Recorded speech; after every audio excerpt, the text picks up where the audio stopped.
From the kitchen of the cabin and around the world, this is Voices from the Solitude, a podcast about the coronavirus and gaming.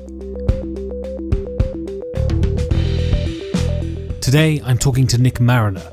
We talk about the state school system in a time of crisis. So I'm joined by the ever erudite and soon to be married in a plastic bubble, Nick Mariner. Nick, how are you? I'm great. How's it going? Yeah, as good as going slowly insane alone in a room can. Yeah, so to begin then, how are you bearing up with the whole situation? Oh, you're bored, right? I think that's pretty much the malaise is setting in on everybody at this point. We have started, we made a choice recently that this house that we're in, we're just going to stay in for probably another year and a half or so. And so we have decided to start redecorating because when it's just the same four walls as your only scenery all day, every day, it just starts to become maddening. So we've been doing some retail therapy, furniture shopping, decoration, stuff like that to just try to make this house a little more palatable to look at, since it's all there is to look at. But I'm also just getting a lot of reading done. That's probably the biggest shift, or maybe the most positive spin, is that it's I have a lot of stuff I'm trying to prep for next year, and I've got a lot of time to get reading done, and that's been beneficial. And you're one of those intelligent people that reads proper books. So what's on your docket at the moment? I don't know if that's how I'd describe it. They are proper books, but they've got like crayon drawings in the margins, and when I get bored. So one of the things I have planned for my IB course next year is to add in, so usually the senior sequence I teach India, Ireland, South Africa. Those are the countries I teach. And next year I think I'm going to add in Mexico and Australia. And Mexico, I'm pretty good with Mexico when it comes to the history of Mexico, but Australia is a fairly new endeavor for me. So I'm having to kind of spend the summer teaching myself. And so lots of readings on Australian history, which is really, really fascinating. And then that will eventually translate into, a course that takes about 6 weeks to teach, 6 weeks focused specifically on Australian history. So I don't know. I'm reading that kind of thing right now and deciding if it's worth the time to try next year, or if I just want to pitch it in the bin and stick with what I normally do. I don't know. I've got the time, so now's as good a time as any to take a shot at it. Well, you're someone who we briefly chatted about this before we started recording.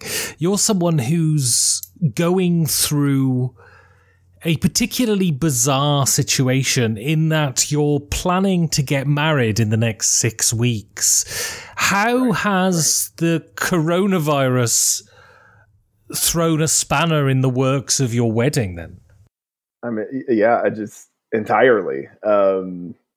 We just made the call. We held out as long as we could because things look like they might turn around and open up a little bit more than they have.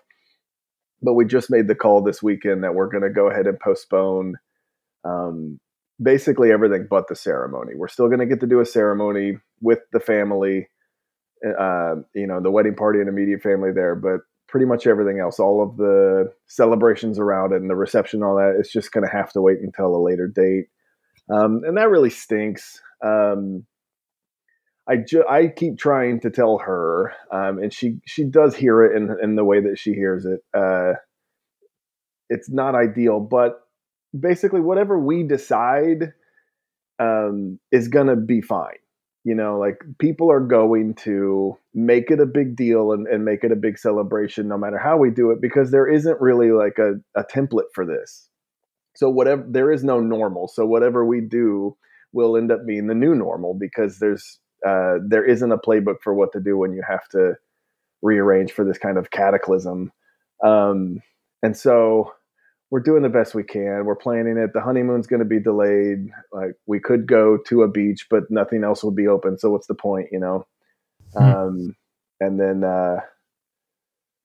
Yeah, we're it's a weird time to be. I think I said this right before we recorded. A weird time to be hitting one of those seminal life moments, because it has attached to everything you look back with the memory, the photos, and everything else. It's just gonna it's gonna be obvious that all of this looks the way it does because of this spring of 2020. And so you're in Texas, and I always have that picture that America's crazy and then Texas is crazier, right? So Right. how is Texas dealing with this situation? Are they dealing with it with a calm head, or is it crazy? Is everyone going down the gun shop and then complaining about being locked indoors? It's really interesting. It's interesting because I would agree with your assessment of Texas for sure. There's this great expression about the Japanese that the Japanese are like everyone else, only a little bit more. And I think in like Texas is that for America, for the United States. Like Texas is like every other state, but just a little bit more. And so you'd think Dallas is kind of a strange microcosm, though, because it's probably the bluest, other than Austin, the capital. Dallas is probably like the bluest, most left leaning area. So there's a little bit more of a hybrid of culture here than, say, like West Texas and but I'm also seeing like some of the just madness and hysteria that I'm seeing on the news about people protesting, and like that's not happening in Texas. Like those things are happening in Missouri and Georgia and these places where are also just batshit crazy people. But it's somehow Texas is not leading the charge there. But what I will say is that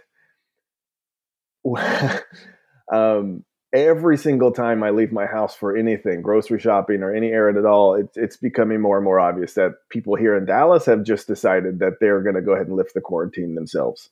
There are more people out every time I leave my house than the day before. And like today, there's a lake here in Dallas that the perimeter of the lake is about a 9-mile perimeter. And so we decided that we were going to run the perimeter of the lake today. That's our last long run that we're probably going to have for a while.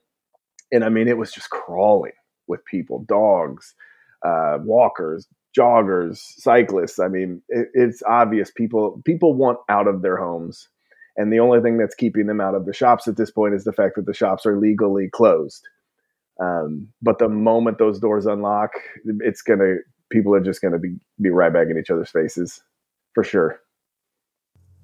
And how do you feel that the government down there are dealing with it? Because I live in Germany, and it's been fairly incredible. Not just the buy-in from the people, but the sensitive way the government have dealt with it, and they've implemented sort of bailout plans for freelancers and a specific fund for artists, and it's really interesting how you really only realize how functional a country is when the shit hits the fan, right? How do you feel like the government of Texas have been dealing with the problem?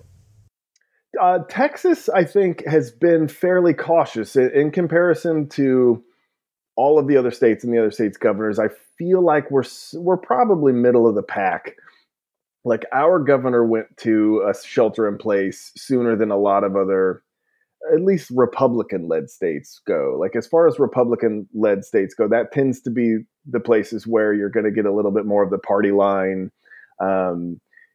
This kind of idea that this is all a hysteria and we need to keep the shops open and things like that. And as far as those kind of the red states, Texas has been a little bit more cautious. He went to shelter in place pretty fast. Like, for instance, my fiance is still finishing out the last bit of her life in South Carolina before she moves here permanently. They went to shelter in place really slow, and they're already starting to open things up, like things that probably shouldn't still be open, like barbershops and movie theaters and things like that. And so Texas has been more cautious about all of this than we expected. Now, writ large, nationally speaking, I think that's a different story. I think I think we are very obviously being led by people who would prefer to be told they're doing a good job than actually doing a good job. And it's creating a lot of confusion and a lot of feet dragging that could otherwise stand to be more proactive and beneficial. I was speaking to Elizabeth Hargraves the other day, and she's currently sort of running a theory that you will see a political divide when it comes to rates of infection, rates of death, that sort of thing. Does that seem plausible to you? That, you know, people who veer more towards Trump are kind of more likely to put themselves in danger? I think they're probably more likely to put themselves in danger. I don't know, or nor am I convinced that how that will then translate to actually like rates of infection and deaths, because like those people will put themselves in danger, but that doesn't necessarily mean that they're going to be the ones suffering the penalty for that danger. Like they'll take it and carry it outward, and who knows where it'll spread. I have noticed in conversations with people, I don't maintain like as broad a range of perspectives as some people claim, you know, these like self-serving people who I listen to every opinion, so I'm informed. Like, oh, fuck you. If I think you're a kook, I'm not gonna follow you on Twitter. I probably won't talk to you and otherwise.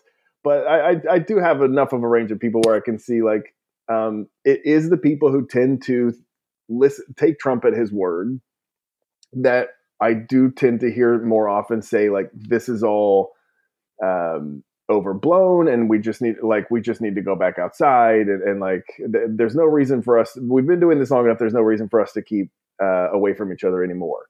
And so that does tend to be pretty lockstep with what I know about that person's personal politics, just in general. People, because at this point, like Trump has run and continued to trumpet the economy as his master stroke of his presidency, that he has had a great economy for the entire time. And regardless of what he inherited, or it doesn't matter, he has claimed the economy to be his signature of his presidency. And if this economy doesn't turn back around, he's got nothing to run on in November. And of course he's already setting the stage to like blame it on governors as opposed to himself and all on, you know, that's clearly the playbook that's unfolding, but, he needs the economy to turn around. And in order for the economy to turn around, he needs to convince everybody that he's done a good job. It's safe to go back outside, and people need to start shopping again.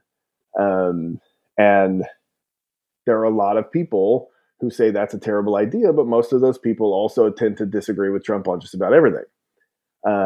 So the people who are probably going to still maintain a little bit of a self isolation are probably going to be people who tend to be like Trump deniers, and people who support Trump are tend to going to think they're fine. And I don't know. We'll see how that shakes out in terms of. My fear is that we're all gonna like no one. This is what I'm noticing by the way people are talking and how I see people behaving. No one is going to approach life back to normal with any sort of caution whatsoever. And my fear is that it's going to probably just spike again. And then, God, I mean, I'm supposed to go back to work in August. I can't do online teaching anymore. I can't. I'd like schools to be able to open in August. Well, going on to that, then you've quite elegantly segued into my next question, which is, you know, you're a teacher, you teach in the state school system. What has been the approach there, and how has been online teaching for you, and how responsive have the students been, and all of that sort of stuff? Sure. I'm a bit of two minds on it. It has been not as great as I'd hoped. Or maybe it's been exactly what I hoped or exactly what I expected. It's definitely the right call. Like schools are just germ factories. Schools are just a living petri dish of infection, everybody touching the same surfaces, kids blowing their nose, kids coming in like rubbing their own noses and faces and then touching every door handle in school. Like it's a disgusting place to work. Even in the best of circumstances, teachers get sick all the time because kids just bring garbage into the school and infect each other. But in these circumstances, yes, closing the schools was the right call. Dallas in particular, and I think it's maybe Texas more broadly speaking, has really wanted us to try to do the best to implement an education, but unfortunately put a lot of expectations in place that make most of this an entirely meaningless process. So for instance, like they won't just come out and say it in official documents, but the idea is like, just don't fail anybody. That this, Texas has already declared as a state that this semester won't count for your GPA or class rank at all, right? So if you fail this, or if you just get the lowest passing grade possible, you'll just get credit for the class, and then this is not going to affect like you're getting valedictorian or not in any way. And so basically that just means that all you really need to do is pass the class. And then also being told, like, not in official documents, but just in meetings, basically like, don't fail anybody, because you don't know if they can get to a computer. They don't know if it's that they're not doing anything or if it's an access problem. Like you can't and this is like, you can't in good conscience fail a student in these circumstances, because there's a million reasons why they could have not done the work. And not necessarily because they just didn't want to. And especially if it doesn't affect their competitiveness in the grade, then what's the point? So, but what that means is none of this matters. I could develop the best online implementation of my class possible, but what the fuck is the difference? Like, you're going to pass regardless, and you could do basically nothing. And so you do the best you can, but in a lot of ways, it just feels like we're jumping through the hoops to justify getting paid once a month.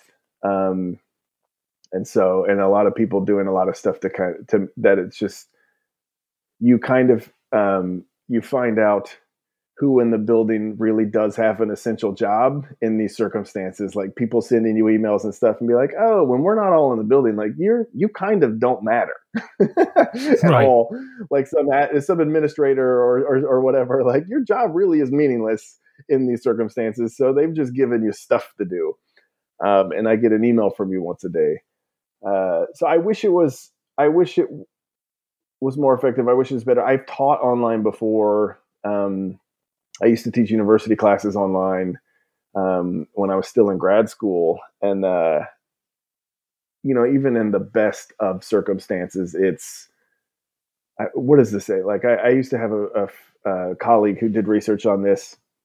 And he'd said, I think his expression was, even in the best of circumstances, you can say that it does no harm. That's about as good as you could say for online education. That's the top, and it's all downhill from there. And so what do you think the ramifications will be then? Yeah, this is the conversation my fiance and I have been having constantly, because she's a first grade teacher. She just took a job in Dallas teaching first grade next year. And what that means is she's going to get she's inheriting students that essentially missed a third of their education last year. And that's not just like math and literacy education, but that's also like social skills. Like they haven't been around other kids for 6 months, and she's getting them in first grade, and they've got to take up where they left off. So she's got now she's got a learning gap to manage, as well as a social gap to manage. And it's essentially going to be like starting from square one. And that's a huge implication. And so for me, it's upper level stuff. So it's not quite as catastrophic as like literacy education, but the history program I teach with, the IB program, it's a 2-year program. And I teach them at the senior level, which means they take their exams at the end of the senior year. And it's those exams cover 2 years of work. And so I've been asking, and I'm waiting for IB to tell us, like, what are we going to do? Because there needs to be some modification for what they're expected to know. They didn't go to school for 2 years. They went to school for a year and a half. Right. So what are you expecting them to know? The same amount of information? This is kind of the conversations that are just starting, and who knows where it's going to go, but it's definitely going to have a major impact on the development at a lot of different levels for students.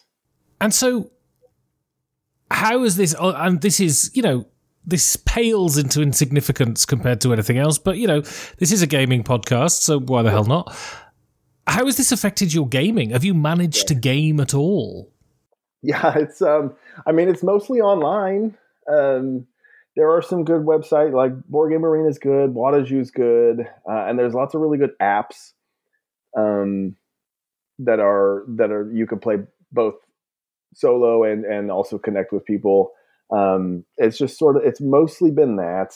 My game group has been trying really hard to get to we'll do a Zoom meeting and we'll all play something online at the same time. When I'm done with this interview, if I have a time to join them, which I'm not sure if I do today or not, but Legrand is on Board Game Arena now, and we were all going to try to Zoom and play that at the same time. And so that's one way to do it. I've been playing a lot of apps where you can play asynchronously with people. A lot of Race for the Galaxy, which I have rediscovered my absolute love of. And online, it's actually really easy, because one of the problems with Race for the Galaxy has always been all of the iconography on the cards, right? It's all language independent, but there's 1.5 million different icons that mean different things. And when you play online, you just hover over the card and it tells you exactly what it is. You don't have to go rifling through that player aid. And so that game is actually really easy and fun to play online or on the app. So I've been playing a lot of games like that. And then we do have some games I brought home. I love that. I was just having this conversation with Mary Grace the other day, that when I did the interview for your show, the 5 games that I'd pick in Doomsday, we're basically in that now. And I did not pick those 5 games to bring them. The 5 games that I made sure were in the house for this lockdown were not those 5 games, which is really funny.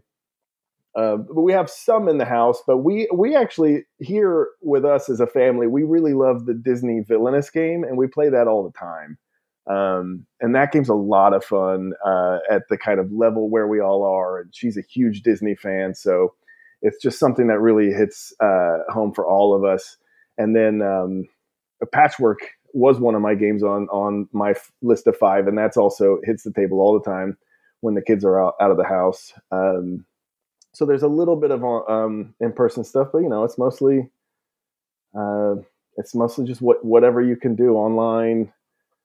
And I've also rediscovered this game you can get it on Steam, or if you have a Nintendo Switch, it's called Slay the Spire, and it is sort of like one of those old PC dungeon crawl games where you go room to room and have to fight a monster, but it's all a deck building mechanic. And every time you get through the room, you add another card to your deck. And the goal is to get to the top of the tower, essentially. And I have dumped an enormous amount of time into that game recently, because it feels like a really good synthesis of a video game and a deck building board game. And so I've been recommending that one to people, as other people have recommended to me, and I've finally gotten around to it. It's a ton of fun. Brilliant. Well, thank you so much for giving over your time, and hopefully, as I've been saying to pretty much everyone, hopefully you don't go crazy. Well, try not to, but that scene from The Shining where Jack Nicholson's just looking out the window, that 1,000-yard stare, and you just feel him losing his mind. There are moments of the day where it feels like that.